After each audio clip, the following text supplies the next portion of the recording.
The monitor buzzed softly in the dimly lit room, casting a pale glow on 17-year-old Ryaquin's face. She gripped the edge of the table, knuckles white, lips trembling. "There's 3, the nurse whispered, glancing at the screen again as if the image might change. Raya's breath caught. 3. Triplets, the nurse confirmed. "You didn't know?" Raya shook her head slowly, her long dark hair sticking to her cheek with sweat. She hadn't even told anyone she was pregnant, not her best friend, not her mom, and definitely not anyone at Ridgeway High. Not when she didn't even know who the father was. Or didn't want to say. Because there were 3 possibilities. 3 boys. 3 nights that blurred together in a haze of secrets, grief, and rebellion after her father died last fall. Each boy was dangerous in his own way. And now, 3 heartbeats pulsed from the monitor, loud and insistent. The nurse gently touched her shoulder. "You're very early, but you're not alone. You'll need support." Raya gave her a tight, haunted smile. "No one can know. Not yet." As she walked out of the clinic into the freezing dusk, Raya's phone vibrated. A message from a blocked number. "I know about the babies. We need to talk." Ah. Her heart froze. Which hour was it? Reed, the golden boy, football star, everyone's favorite. Ronan, the transfer student, mysterious, brooding, maybe dangerous. Rowan, the artist, quiet, intense, the only one who ever saw the real her. One of them had sent that message. One of them was the father.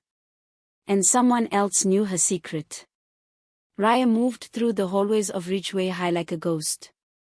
Her oversized hoodie hung off her frame, her headphones weren't playing anything, and her eyes flicked from face to face, scanning for one of them.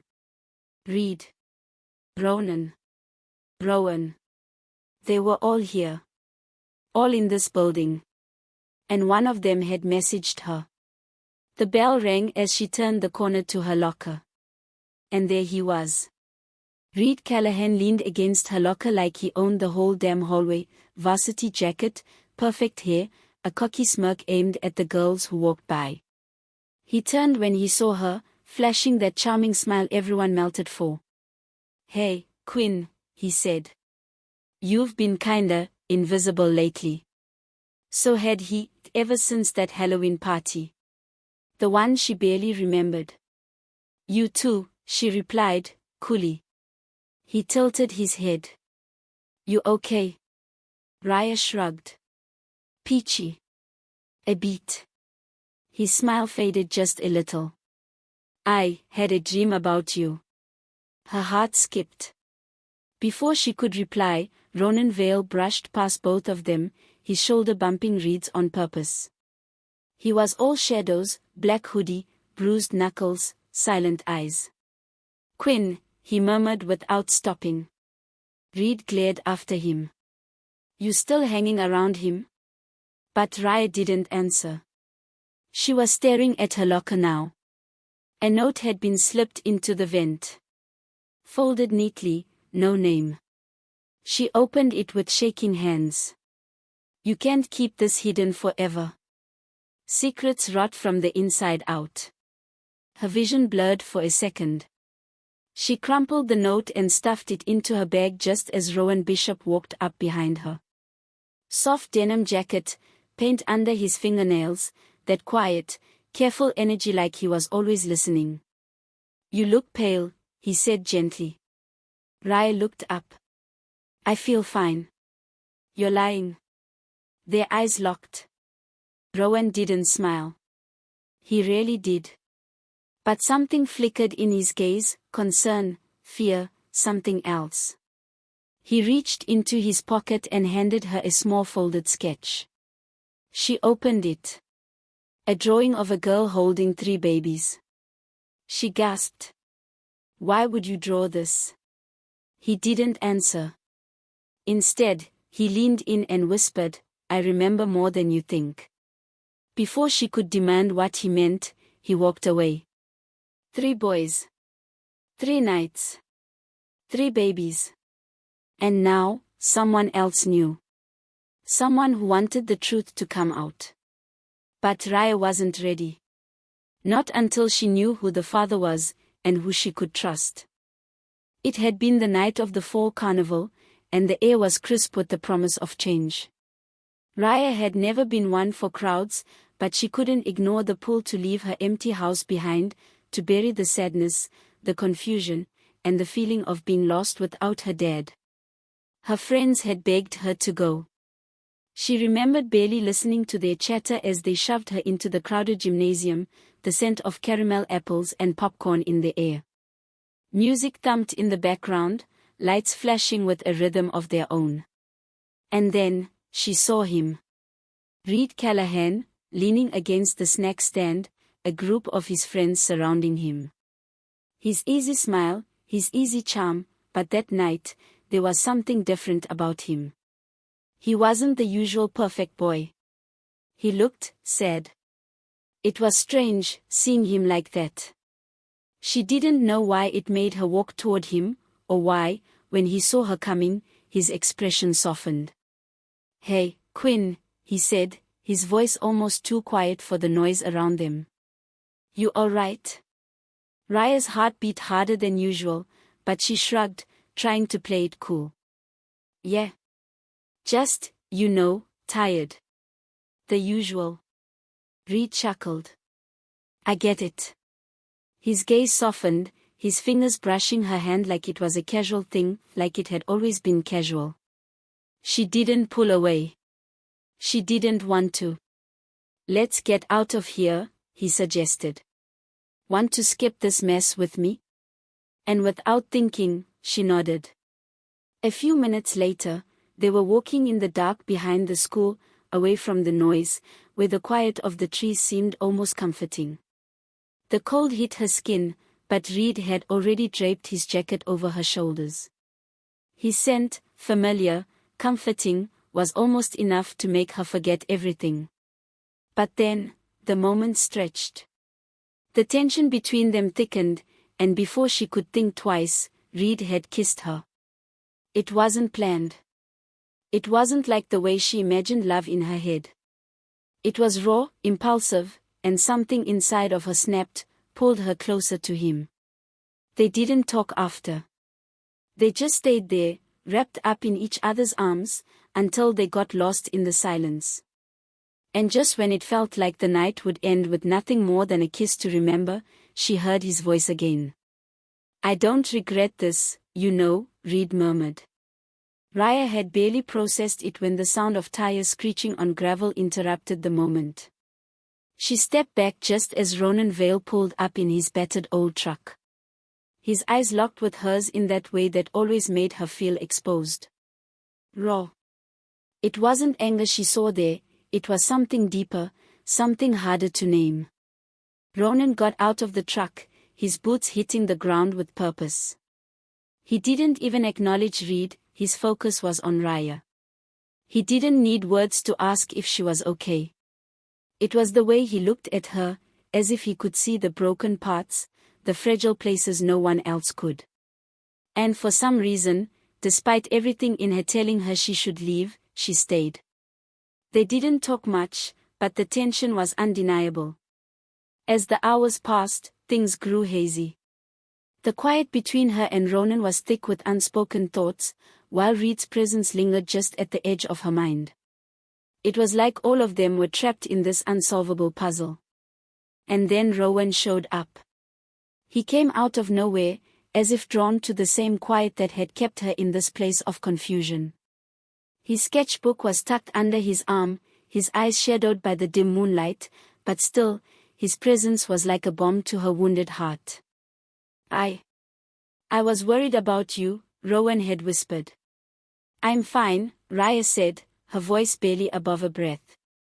But somehow, deep down, she knew that wasn't true. She wasn't fine. She wasn't fine at all.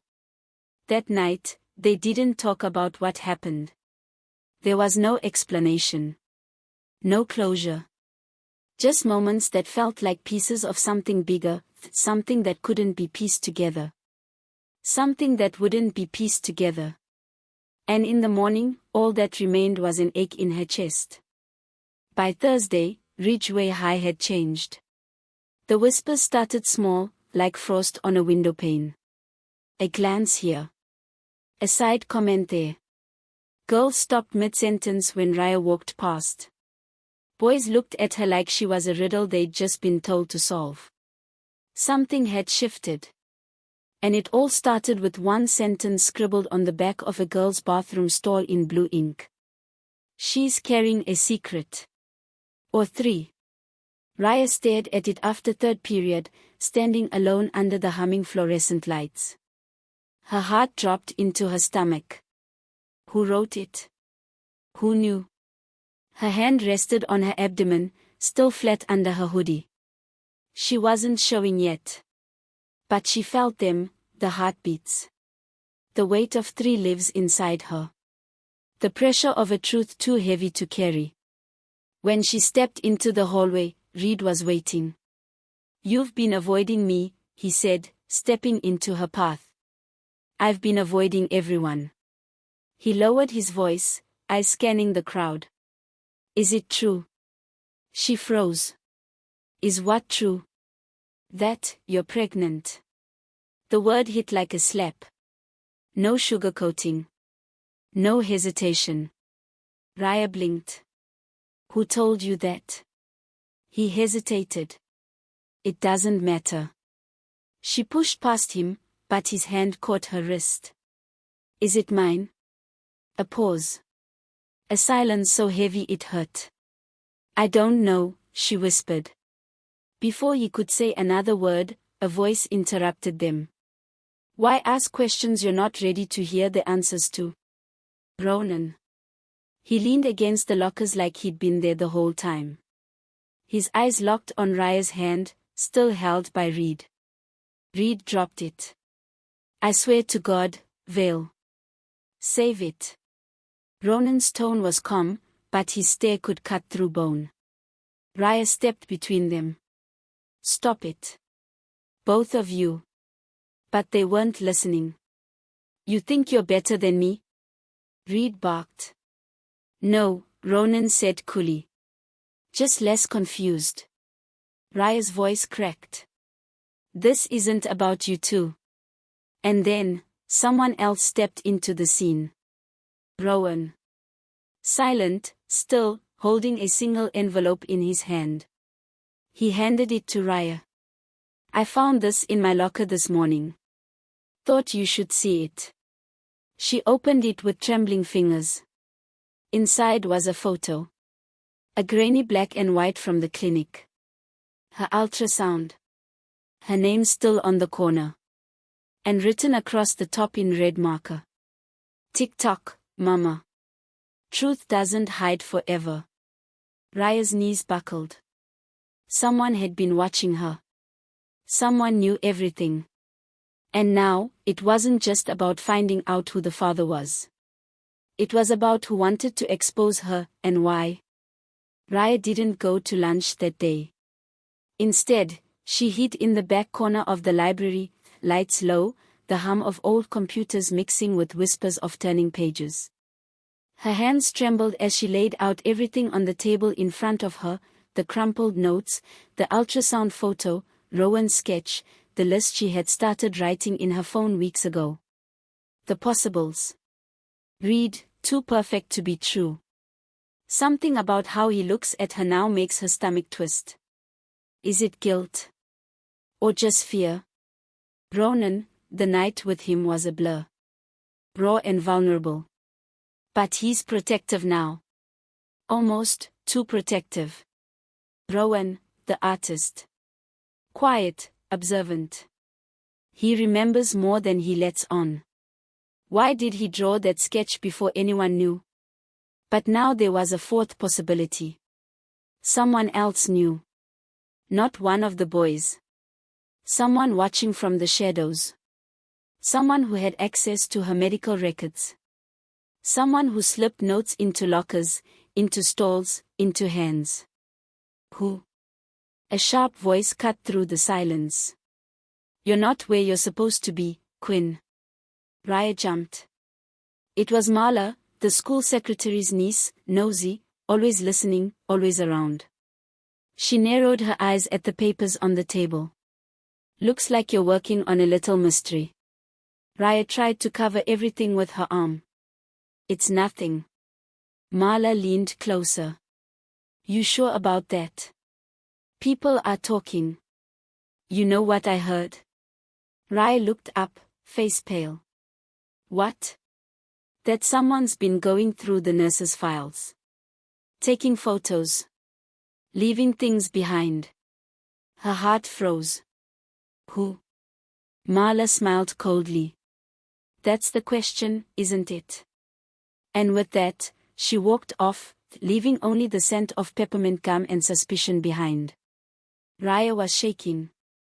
She gathered her things and left the library.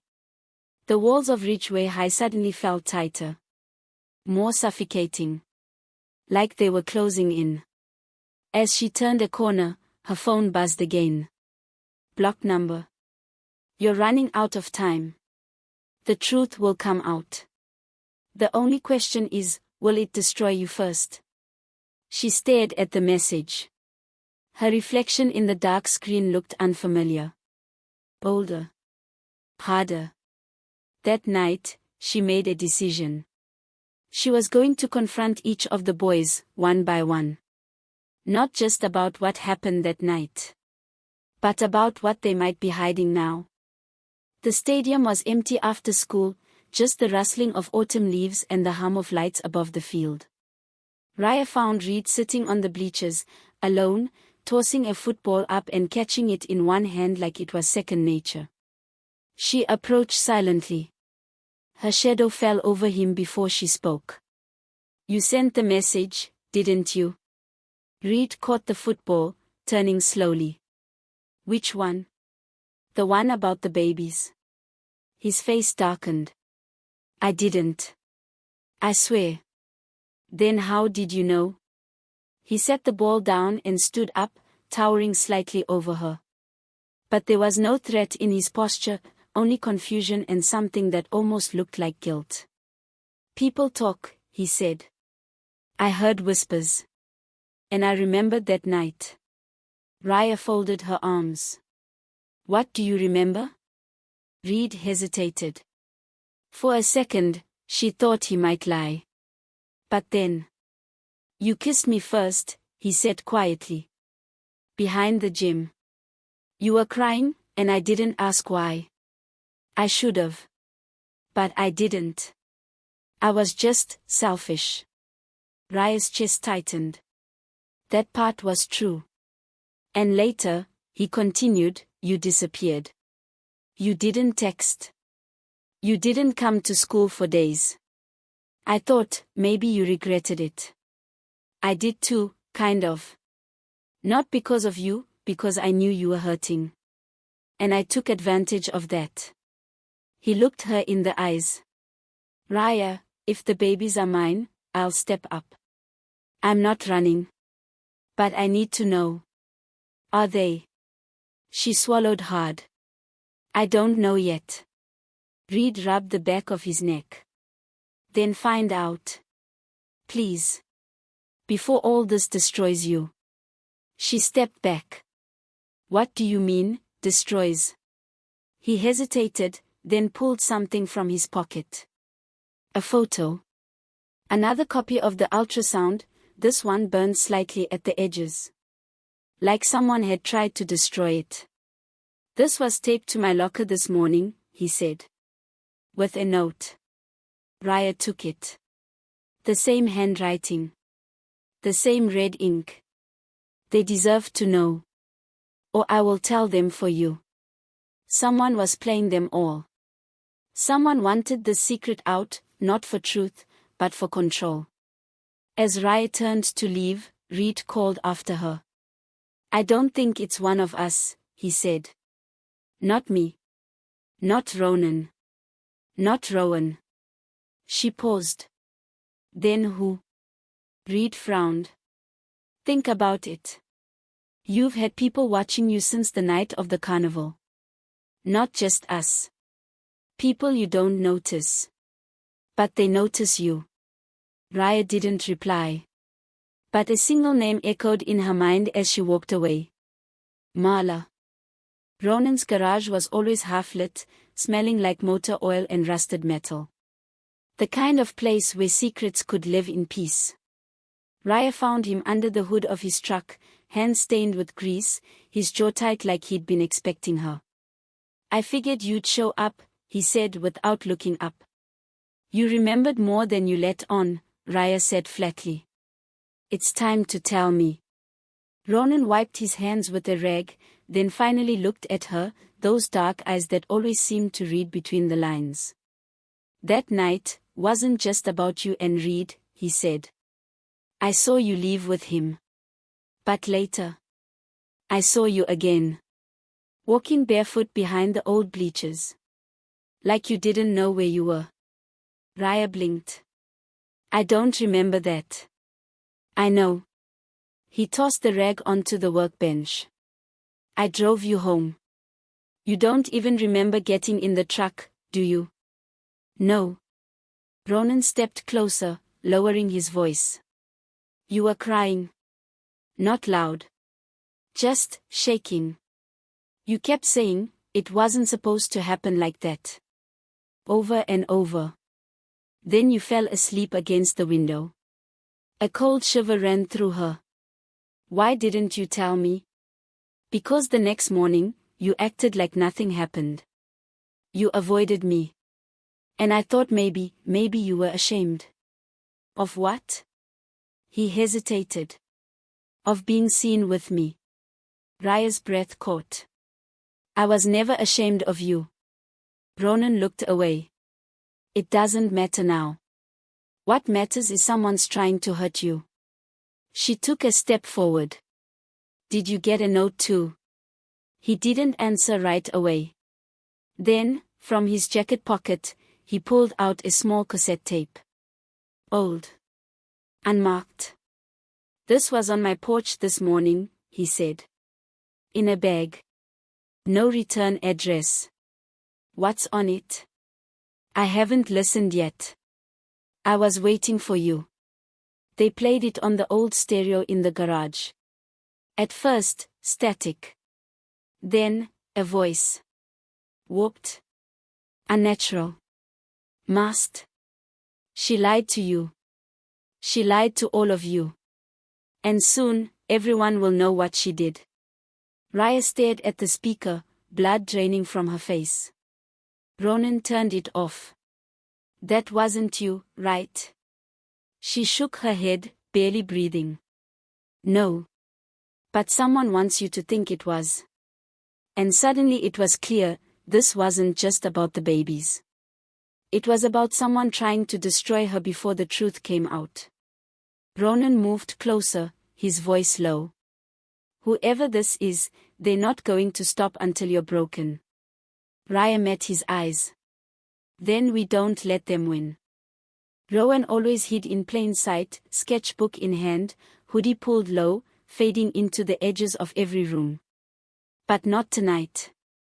Raya found him in the old art room after hours, where sunlight died in streaks across unfinished canvases and the air smelled like turpentine and chalk dust. He didn't flinch when she entered. I was wondering when you'd come, he said without turning. Raya stepped closer. You knew, didn't you? Before anyone. Rowan flipped to a page in his sketchbook and held it out. It was a drawing of her. Lying in bed, hand on her stomach, 3 faint shapes sketched inside her silhouette. Her breath caught. How long have you known? Rowan closed the book. Since the week after the carnival. I saw you at the clinic. Raya's voice wavered. You followed me? No. I was already there. His voice cracked slightly. I was picking up a prescription for my mom. She's sick, again. I saw you through the glass. Alone. Pale. Scared. I didn't mean to spy, but you look like you were about to disappear. Why didn't you say anything? Because I didn't want to be one more person taking something from you. Raya's eyes filled, but she blinked it away. Did you leave the notes? No, he shook his head, stepping away from her. But someone's trying to break you down piece by piece. And I think I know who. Raya stared at him. Who? Rowan walked to a shelf and pulled down an old yearbook. He flipped it open to a folded page. It was a photo of her dad. Senior year. Smiling. Confident. Standing beside a girl with long, dark hair and sharp eyes. Marla's aunt. She and your dad were together before your mom, Rowan said. Everyone thought they'd get married.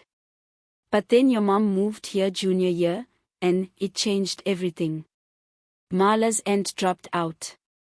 Disappeared. No one talks about it. But the way Marla looks at you. Like you stole something. Raya's blood turned cold. She's not just nosy, Rowan said. She's obsessed. With your family. With your fall. Raya stepped back, the edges of her vision blurring. You think she's the one sending the threats? I think she wants to finish what her aunt couldn't. The pieces were clicking into place, and Raya could feel it now. The danger wasn't just emotional anymore. It was personal. It was calculated. And it was only just beginning. The house was dark when Raya got home. Her mom's car was in the driveway, but no lights were on inside. She stepped through the front door and called out. Silence. Something was wrong. The air felt thick, like the walls were holding their breath. She found her mom sitting at the dining room table, a half-finished glass of wine in her hand and a box of old letters in front of her. The kind Raya had never seen before. Mom, she whispered. Her mother looked up slowly. Her eyes were red, but not from crying. From exhaustion. From memory. You went to see him, her mother said. Raya froze. Who? Her mother tapped the box. Your grandfather. Raya blinked. I don't even have a grandfather. You said. I lied. Her mom pushed the box forward. Inside were letters dated decades ago.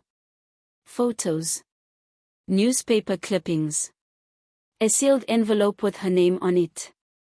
I was trying to protect you, she said. Protect you from all of this. Raya pulled out the envelope and opened it with shaking fingers. Inside was a birth certificate. Not hers, her father's. But there was a second page, folded carefully behind it. A court record. A restraining order. Filed against her father's high school girlfriend's family, the Vale family. Ronan's family. The signature at the bottom. Miranda Vale. Marla's aunt. Raya's world tilted. Her mother spoke again, soft but trembling. Miranda blamed me for everything. She said I stole him. She tried to get back at us, and when it didn't work, she vanished. Left town. Her family buried it all. But Marla? She's her blood. Her shadow. Raya clutched the edge of the table. So this has nothing to do with just the babies. It's not about what happened at the carnival. This is old. This is revenge. Her mother nodded. She wants to ruin you like she thinks I ruined her sister. And now she's doing it through whispers, threats, through people you trust. Raya's voice cracked. I don't even know who to believe anymore. Her mother stood and placed a hand over Raya's.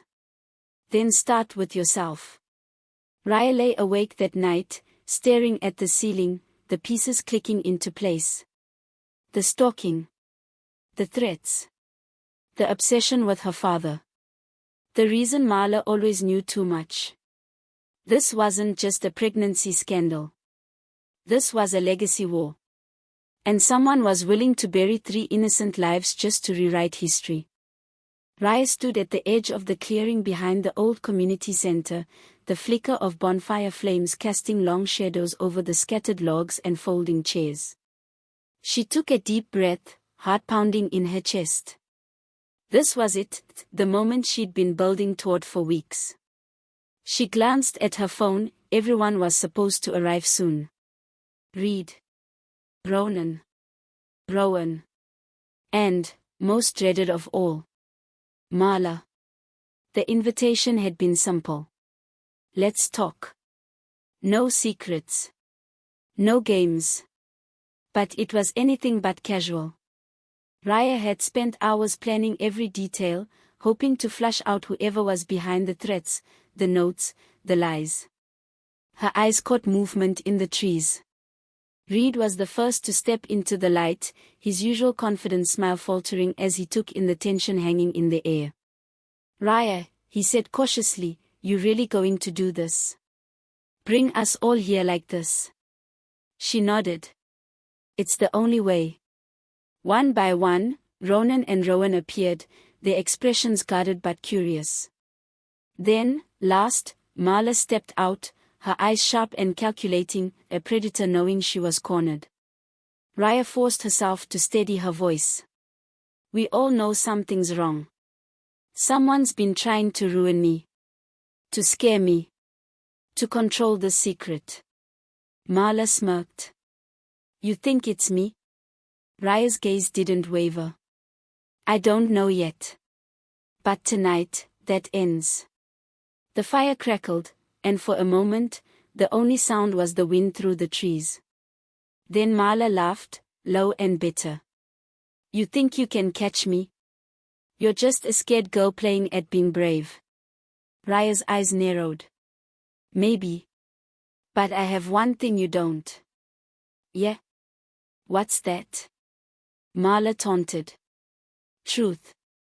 Suddenly, the clearing erupted into chaos. Shouts. Accusations. Reed and Ronan stepped between Raya and Marla. Rowan pulled out his phone, recording. Then, a sharp cry. A fight had broken out, the sharp cry sliced through the night air like a knife.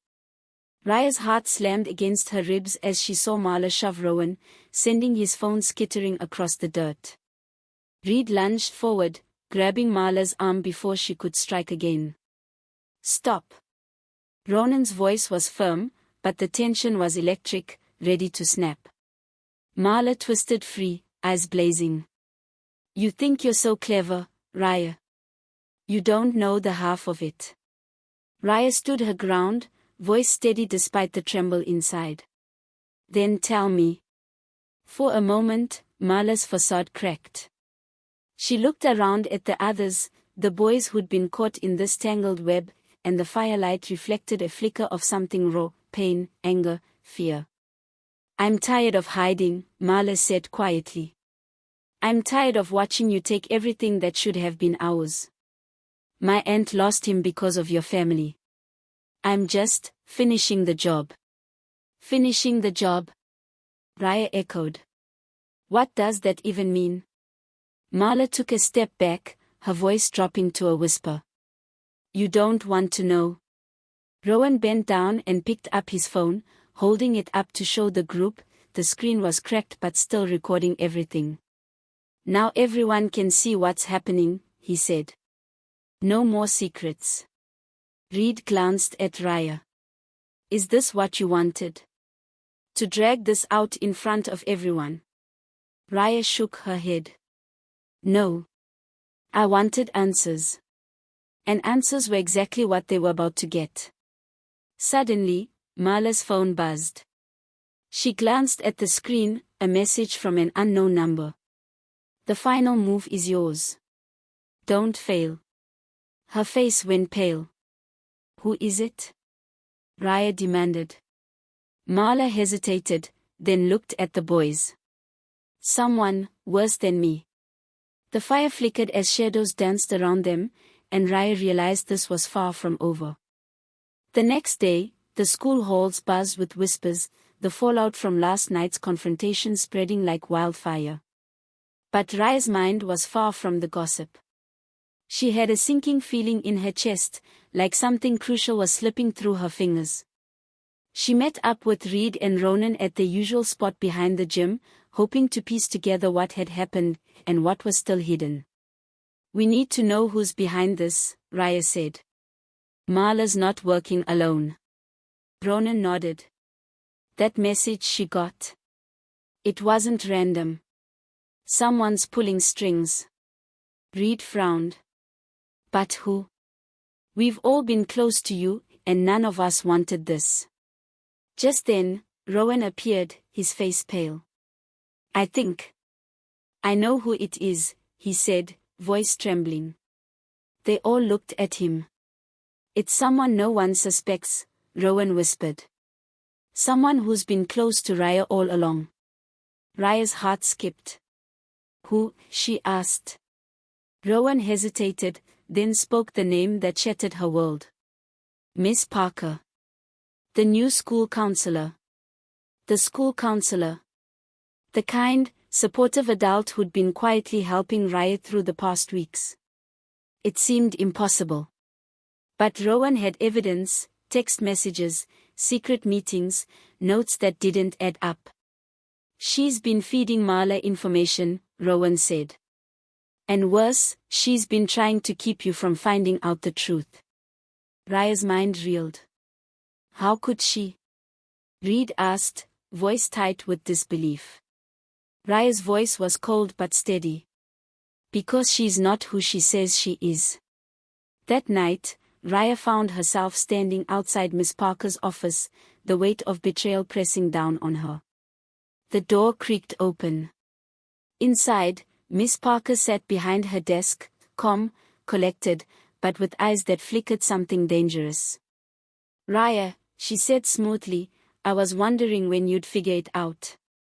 The room was cold, sterile, far from the warmth Raya expected from someone who was supposed to help her. The soft hum of the overhead lights filled the silence as Miss Parker's gaze never wavered. "So, you found out," Miss Parker said, her voice calm but with an edge that sent chills down Raya's spine. "I was wondering how long it would take." "Why?"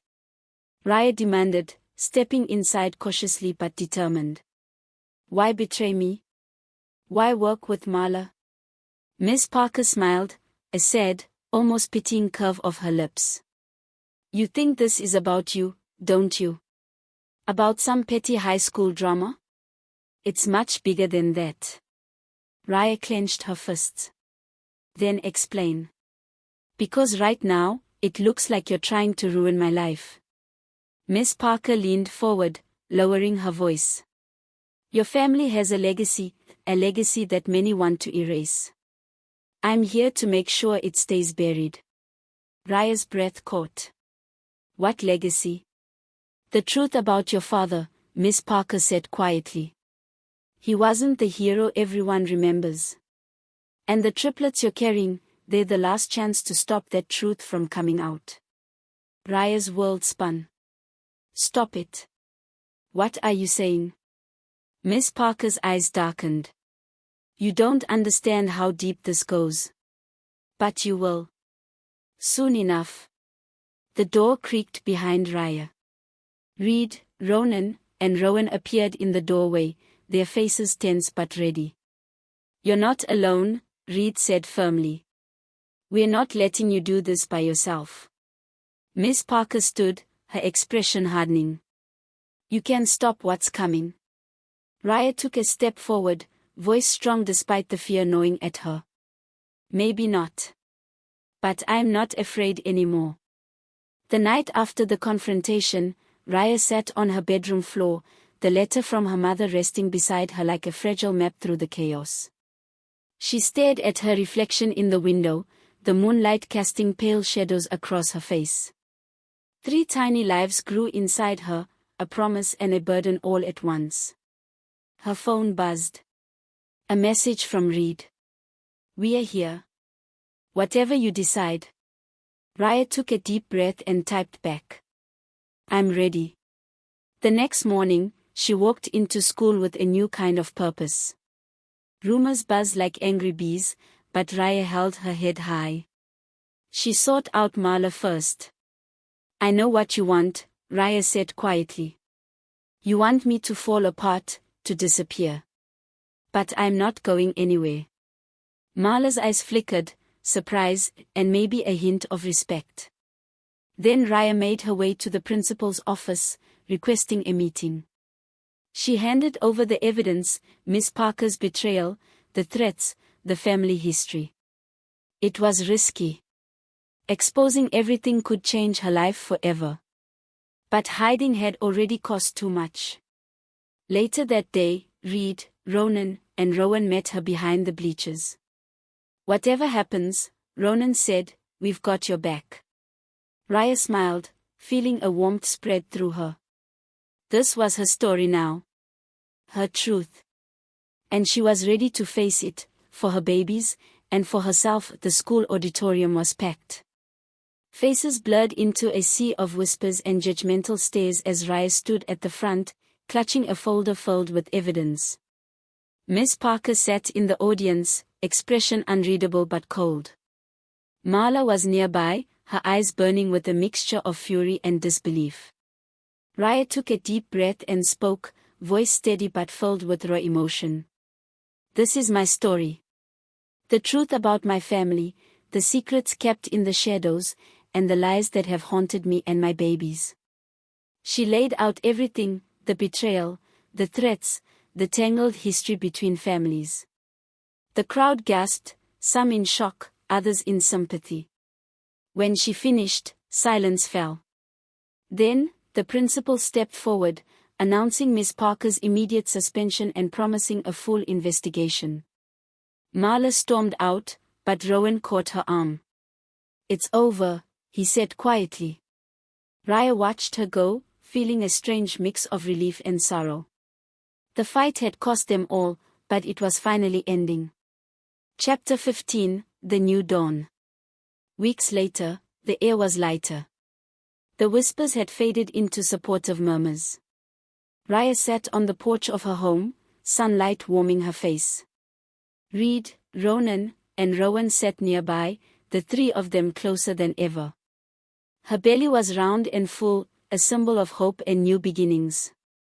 Her mother joined them, smiling softly. "We're stronger than the past," she said. Raya nodded, eyes bright. "For the babies, for all of us."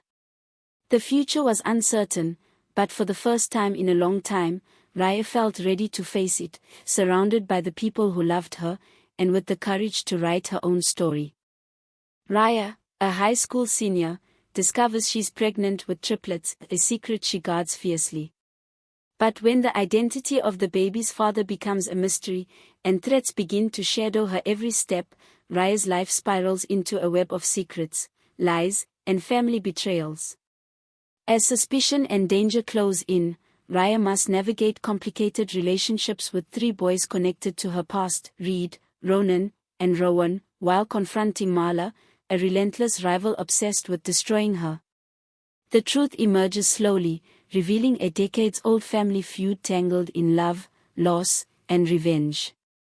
When Raya uncovers that the new school counselor is involved in the conspiracy, her world shatters, forcing her to choose between silence and courage. With support from unexpected allies, Raya stands up to the darkness threatening to engulf her and her unborn children, revealing secrets that shake the foundations of their small town. In the end, Raya embraces the strength to protect her babies and claim her future, proving that even in the deepest shadows, hope can grow.